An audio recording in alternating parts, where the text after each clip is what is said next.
Today, we had some shocking comments from Kevin Owens talking about his contract, which has many WWE fans worried that he's going to leave for another top wrestling brand, and we're going to break it all down for you coming up on this episode of Wrestle Digest. But before we get into it, we got to say that 97% of you guys watching these videos aren't subscribed to the channel, so if you're looking for your daily dose of wrestling content here on YouTube, and you don't want to miss out on anything that's happening around the wrestling world, make sure to down below, hit that subscribe button, because we're going to be here every day pumping out wrestling content for you guys. But before we get into the Kevin Owens stuff, Josh, you can skip ahead if you feel like it, but we got a really good quote out of Jim Ross today where he speaks on the Big Show's career early on, where he said, "I thought all along we had kind of mismanaged Big Show. I thought we overexposed him. He was an Andre the Giant-like commodity that should have been seen less to mean more.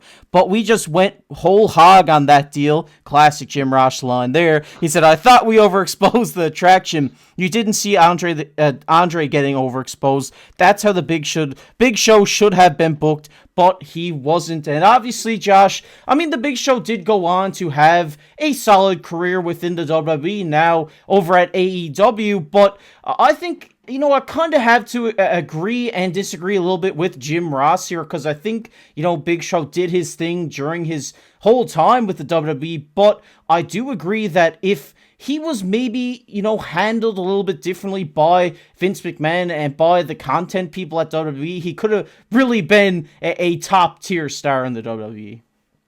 Man, now known as Paul White, formerly known as the Giant, formerly known as the Big Show. I get what JR is getting at here. And Big Show was, I mean, they billed him as the world's largest athlete for so long, right? He was one of those big guys who could actually have quite a decent match when paired with the right person, right? He wasn't this Giant Gonzalez type guy who was purely a novelty. He actually had solid wrestling skill, and he had some real good matches throughout his career. And so I get where JR is coming from, and especially when you consider the fact that Big Show turned face or heel 535 times. Now, I made that up, but you believed me, didn't you? It's not that crazy to say that he turned face or heel that many times. That's the problem with the Big Show. He could have been this big attraction, but also I think he had a lot of value in his comedy role too. Like, he was so good at crying and just making these stories have these little extra elements. I don't know how much of it is Paul White himself. I don't know how much of it is WWE creative, and I know WWE ultimately has the control. Like, even if Paul White said, well, you know, I want to be funny, WWE could have said no.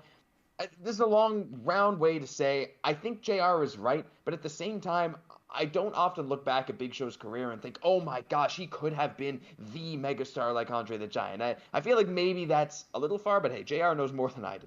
Yeah, definitely. And we've seen that with the Great Khali, really. I mean, he was so tall, and he was kind of booked that way, like Andre the Giant, where, you know, when he came out, you were like, oh my god, this is a massive guy who's just gonna put his palms around somebody's head and squeeze the juice out of them. Like, it was just the way that the Great Khali's character was built. And I think if that was kind of the instance for Big Show early on, I feel like he could have been that, I guess, monster of a guy who, you know, he comes out maybe once every pay-per-view to have a big match against the top star to see if that star can handle the Big Show, handle being in the ring with the world's largest athlete. But that's not what we got. We got, you know, him coming out, turning face and heel a bunch of times, like you mentioned. Obviously having a great career, winning many championships. But I think another thing that kind of pushed him to the side here was having Mark Henry in the same era as him, because both of these guys obviously were the world's strongest man and the world's largest athlete. Obviously they were fun to see go up against each other, but I think maybe if these guys were booked the same way as maybe a Great Khali or Andre the Giant, we would be talking about them as maybe some of the greatest wrestlers of that generation. I mean, I think it's possible. I think Great Khali lacked any, like, he didn't have that many good mic skills. Like, he just wasn't there. But also, he could barely move by the time he got to WWE. Go watch some old Great Khali footage pre-WWE. This dude can actually kind of move some of his matches in Japan and stuff. But also, Casey, another guy like Kane. Kane is basically a 7-footer, and he was jacked as anything, and he was agile in the ring.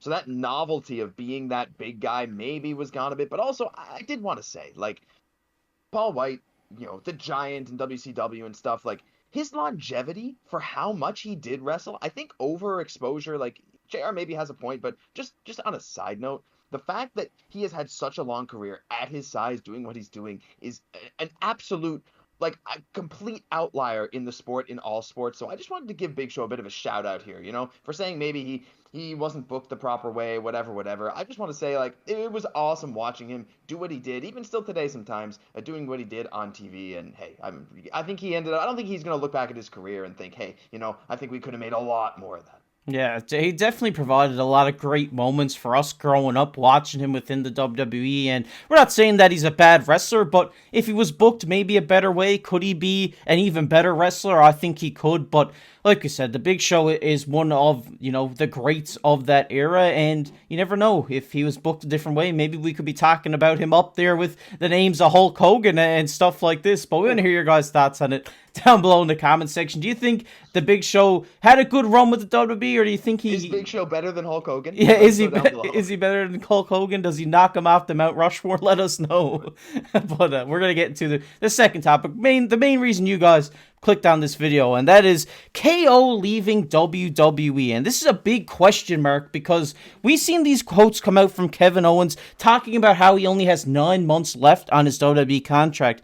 He says, I really don't take anything for granted. I have 9 months left on my contract. I don't know what can happen from here on out. This has been my home for 10 years, and it's beyond the locker room. There's some very, very, very special people that worked behind the scenes that I've become very close with, and I really can't imagine not seeing them as a part of my life. And Josh, it really seems to me like Kevin Owens is a little bit reminiscing about his time in WWE here, maybe hinting like he might be leaving for New Japan, maybe leaving for an AEW. It kind of seems in these comments that, he's kind of reminiscing on the good old days a little bit.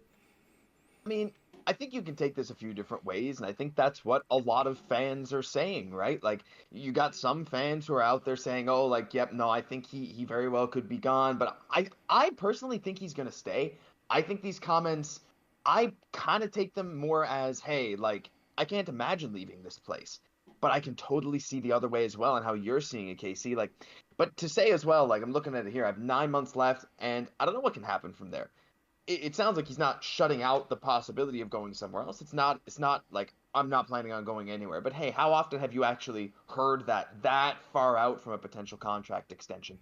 I don't think KO is going anywhere. I think he has built such a great career in WWE. He has main evented night one of a WrestleMania. He has held the Universal title. He's had so many matches with Roman Reigns. Like, this guy has done, I mean, more than I could even say here right now. Go like, even before WWE, go watch some Steenalizer highlights. There's a reason he retired that move. But all the same, KC, I see him staying. But if he does decide to go, which is not a nothing possibility, like, I can see Tony Khan offering him a ridiculous amount of money, because KO is the kind of guy that can and will succeed no matter where he goes, no matter how he is booked. Yeah, definitely. And, as two Canadian boys, we love Kevin Owens here on the channel. I would suck to see him leave WWE because he has done so much for the company over these 10 years while he's been there. He's provided some amazing moments at WrestleMania by jumping off anything he can find. Even at Backlash just the other day by spitting on the Prime side. That caused a huge uproar on social media. So I really love Kevin Owens, and I would hate to see him leave the WWE. But in this kind of quote that he says, like I said, it kind of seems like he's reminiscent, maybe weighing his options, that maybe if Tony Khan backs up the Brinks truck for him, maybe he does go. And I think Kevin Owens would be one hell of an FTW champion. I mean, yeah, I can agree. Like, I think he'd thrive on AEW, but I don't want to see it, right? Like, I'm a WWE guy through and through right now. It's what I grew up on. Like, AEW has some good stuff for sure, but I don't want to see him go anywhere. And honestly, I think he should weigh his options. I mean, the dude's not getting any younger at this point, right? And if a company's willing to offer him a long-term contract with a lot of money and he feels it can give him security, there's no reason not to at least consider it. But at the same time, I have to imagine that Triple H and the WWE, I mean, even if their money comes in as less than AEW or somewhere else, I don't know. I feel like the familiarity I almost said KC and KO has with the company, and the stuff that they have done for him makes him a likely candidate to stay, but like you said, you never know, and I think he should consider any option that he's given. Yeah, I definitely can't, I can't see a world where he leaves WWE personally, because we've seen a lot more talent opt to stay with WWE during their contract negotiations, and I think KO, has put his heart and his soul into the WWE, and I really can't see him leaving for maybe just a little bit more money than what WWE is offering, and we're in a new era, a lot of people love it, and I think KO is one of the guys who is really reaping the benefits of it right now, but we want to hear your guys' thoughts on it. Let us know down in the comment section. Do you think he's going to leave WWE, or do you think he's going to stay? Let us know. We love to hear from you guys, but we're going to get everybody's favorite topic here, which is comment of the day, and the comment of the day today goes to Darren. He says, how are people not subscribing? This is the best wrestling news show, and shout out to you, Darren. We see it down there in the comment section all the time. Appreciate you keep trying to get people to subscribe to the channel for us. It means a lot. It really does. But if you guys enjoyed this one, we'll go down below, hit that like button while you're down there, leave a comment on the video. It might be featured on the next comment of the day, and also hit that subscribe button if you don't want to miss out on anything that's happening around the wrestling world. And if you want to check out a video we did yesterday talking about the bloodline, it'll be popping up on your screen right now. But as always, I've been your host KC alongside my co-host Josh Gosse. We'll catch you in the next one.